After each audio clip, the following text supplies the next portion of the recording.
নমস্কার, welcome to শ্রেয়সীস kitchen. আমার আজকের রেসিপি সবজি ডাল। আমি কিভাবে এটা বানাই সেটাই আমি শেয়ার করছি।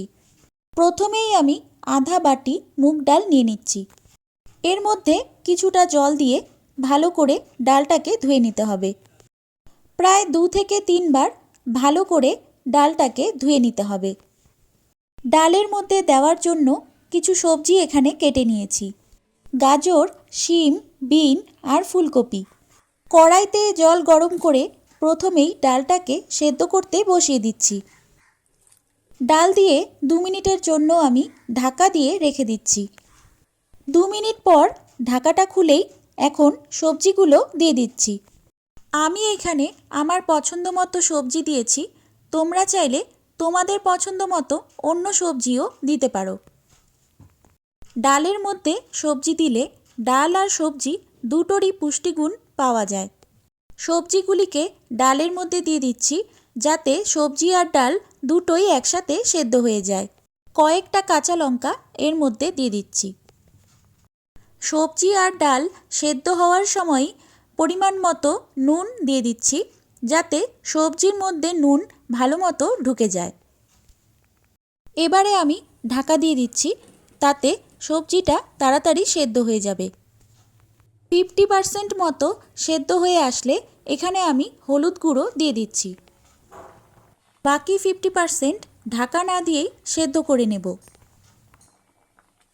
আর ওইদিকে একটা বাটির মধ্যে থেতো করা আদা, তার সাথে জিরে গুঁড়ো দিয়ে ভালোভাবে মাখিয়ে নিচ্ছি। এই মিশ্রণটা ফোড়নের সময় ব্যবহার করব। এবারে ডালটা সেদ্ধ হয়েছে কিনা একবার দেখে নিচ্ছি। এখানে আমার ডালটা কিন্তু সেদ্ধ হয়ে গেছে। সেদ্ধ হয়ে গেলে একটা ঘুটনি দিয়ে ভালো করে ডালটাকে ঘেঁটে দেব।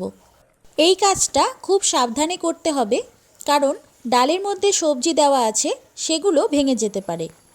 এখন ডাল আর সবজি সেদ্ধ হয়ে গেলে নামিয়ে দিচ্ছি। এবারে কড়াইতে সর্ষের তেল গরম করে তেজপাতা ফোড়ন দিয়ে দিচ্ছি। তেজপাতা হালকা একটু নেড়ে নিয়ে এর মধ্যে ফোড়নে দিচ্ছি 2টো শুকনো লঙ্কা আর গোটা জিরে। ফোড়ন থেকে একটা সুন্দর গন্ধ উঠে আসলে এখন আমি এর মধ্যে দিয়ে দিচ্ছি সেই আদা জিরে মাখানোটা। এটা এবার তেলের মধ্যে ভেজে নিতে হবে। তেলের মধ্যে ভাজা হয়ে গেলে এখন আমি ডালটা দিয়ে দিচ্ছি। ডাল দেওয়ার সাথে খুব সুন্দর একটা গন্ধ উঠে আসবে।